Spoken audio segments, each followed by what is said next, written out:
Hoje nós vamos responder a seguinte pergunta: será se podemos ser curados de forma plena somente pela natureza, indo para as montanhas, relaxando de repente numa praia?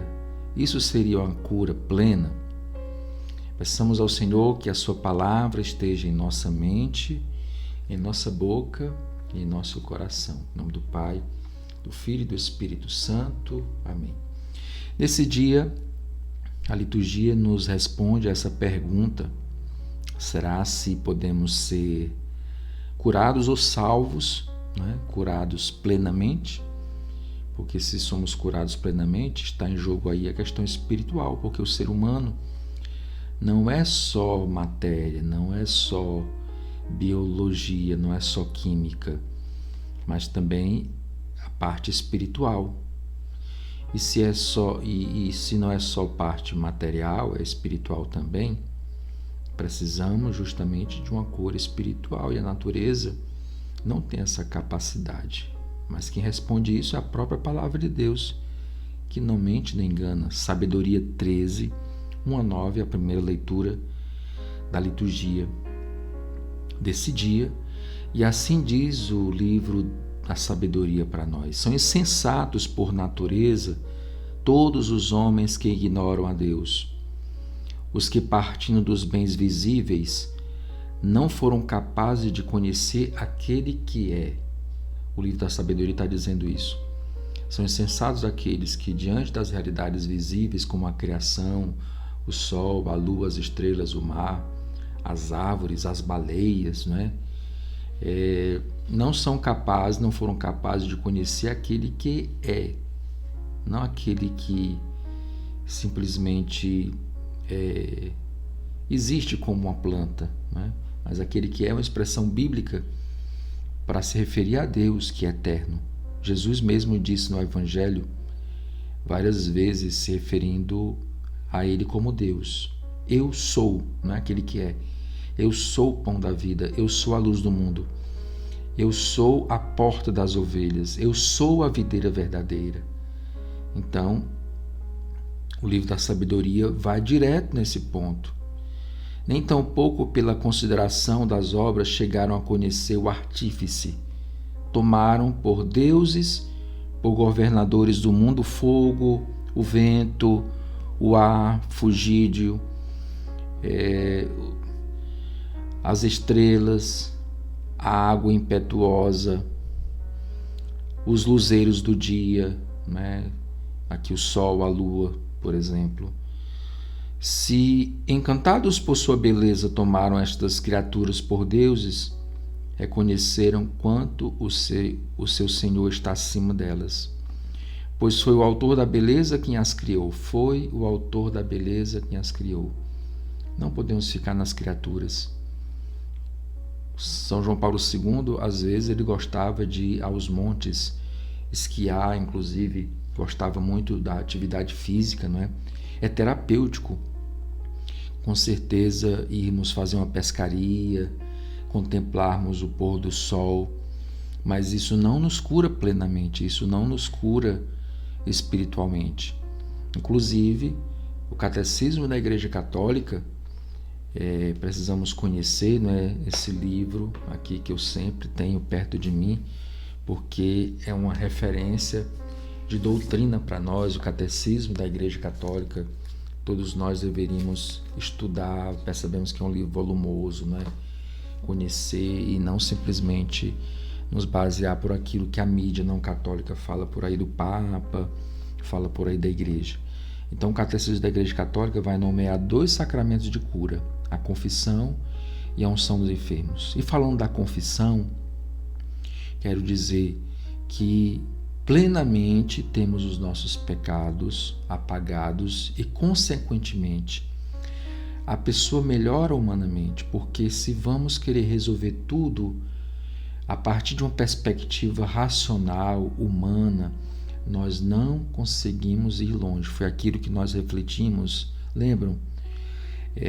Na meditação de ontem, São Tomás de Aquino diz que precisamos de 2 asas para chegar até Deus, a fé e a razão. E muitos querem chegar apenas pela ciência, apenas pela razão. Foi justamente o tema da meditação de ontem. Podemos colocar Deus em um laboratório, em tubo de ensaio. O livro da sabedoria, esses dias, está sendo crucial nesse sentido, né? Então, não podemos simplesmente encontrar uma cura plena. Física pode até ser, mental pode até ser mais plena, materialmente, biologicamente, psicologicamente e espiritualmente. Só em Deus alcançamos essa cura e, portanto, a salvação da nossa alma. Daí o grande perigo da filosofia materialista, né? Que até pessoas de igreja só consideram aquilo que é o estratégico na catequese, é apenas a dimensão humana, sociológica, que tem a sua importância.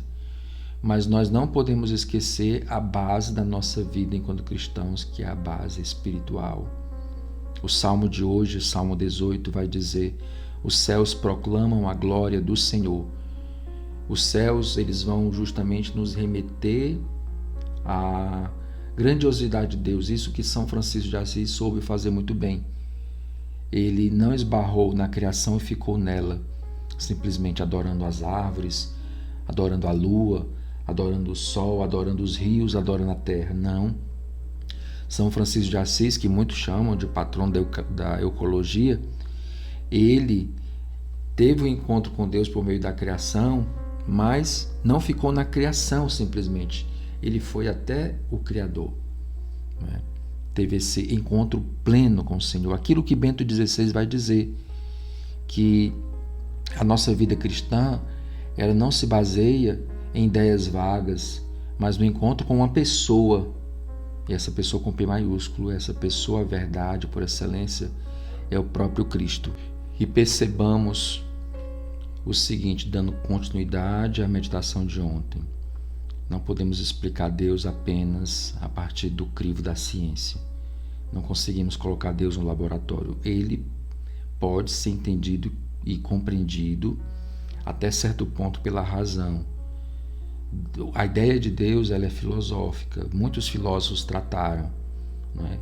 Filósofos cristãos até, como Agostinho, São Tomás de Aquino, filósofos contemporâneos como Edith Stein, por exemplo, que se baseou em São Tomás de Aquino. Porém, a razão ela é limitada e por isso que precisa dessa outra asa para chegar até Deus, que é a fé. E quando se trata de fé, justamente precisamos entender que nem tudo conseguimos compreender plenamente nesse mundo. E o Evangelho vai nessa linha. Quando os discípulos perguntam como é que vai se dar a manifestação do Filho do Homem, Jesus responde de forma enigmática, misteriosa. Ele diz assim: os discípulos perguntaram, né? Senhor, onde acontecerá isso? Jesus respondeu: onde estiver o cadáver, aí se reunirão os abutres. E de certa forma, Jesus quer dizer, preste atenção aos sinais, não é? Em alguma parte do Evangelho é dito que Jesus falava em parábolas para as pessoas que não eram seus discípulos, e para os discípulos explicava essas parábolas. É justamente isso que acontece quando nós somos íntimos de Deus, quando contemplamos a sua palavra, quando rezamos, quando buscamos estar em estado de graça, buscamos o sacramento da confissão. Deus vai se nos revelando para nós. Nada vai ficando enigmático. É claro que nem tudo podemos compreender plenamente, porque estamos ainda nesse mundo, não é? Ainda estamos nessa realidade temporal e só na eterna glória que vamos entender plenamente as coisas. Recordo até um professor nosso de Sagrada Escritura, ele dizia assim, quando alguém fazia uma pergunta, né? Como é que vai se dar isso? Igual o Evangelho de hoje, os discípulos perguntaram, né? Então ele costumava dizer assim: nessa vida nunca saberemos, só na vida eterna. Então, meus irmãos, minhas irmãs, que nós possamos buscar Deus primeiramente como fonte de cura espiritual. E aqui eu frisei o sacramento da confissão. Existe o sacramento da unção dos enfermos, para que não é só uma visita que o padre faz para a pessoa, não. Ali é um momento de salvação. A pessoa recebe no momento de agonia, de morte, a unção dos enfermos, da absorção dos pecados. A igreja garante ali para ela a indulgência plenária, inclusive, né? Entrada no céu. Nós, infelizmente, por falta de catequese, de evangelização, não nos é dito isso. Essas coisas nós não acreditamos nem sabemos. E o sacramento da confissão, para aí receber de Deus o perdão dos nossos pecados. Quero dizer que uma cura plena, ela não vai acontecer somente com psicólogo, psiquiatra, também a parte humana, mas espiritual. Precisamos unir todas as dimensões. O ser humano não é só psicologia, o ser humano não é só biologia, não é só química, mas também somos espirituais. Nosso coração está inquieto enquanto não repousa em Deus. É Ele que nos salva, não é a natureza que nos salva. Não é simplesmente plantando a árvore, que é importante, que vamos encontrar salvação. Plantemos árvores sim, mas não esqueçamos de nos confessar. Não esqueçamos a Eucaristia, não esqueçamos a palavra, o rosário, o jejum, porque é isso que nos salva. Glória ao Pai, ao Filho e ao Espírito Santo, como era no princípio, agora e sempre. Amém. Você que chegou até aqui, siga o nosso canal, compartilhe esse vídeo, coloque nos comentários, você que chegou até esse momento da nossa meditação, o refrão do Salmo de hoje: os céus proclamam a glória do Senhor. Deus te abençoe. Coragem.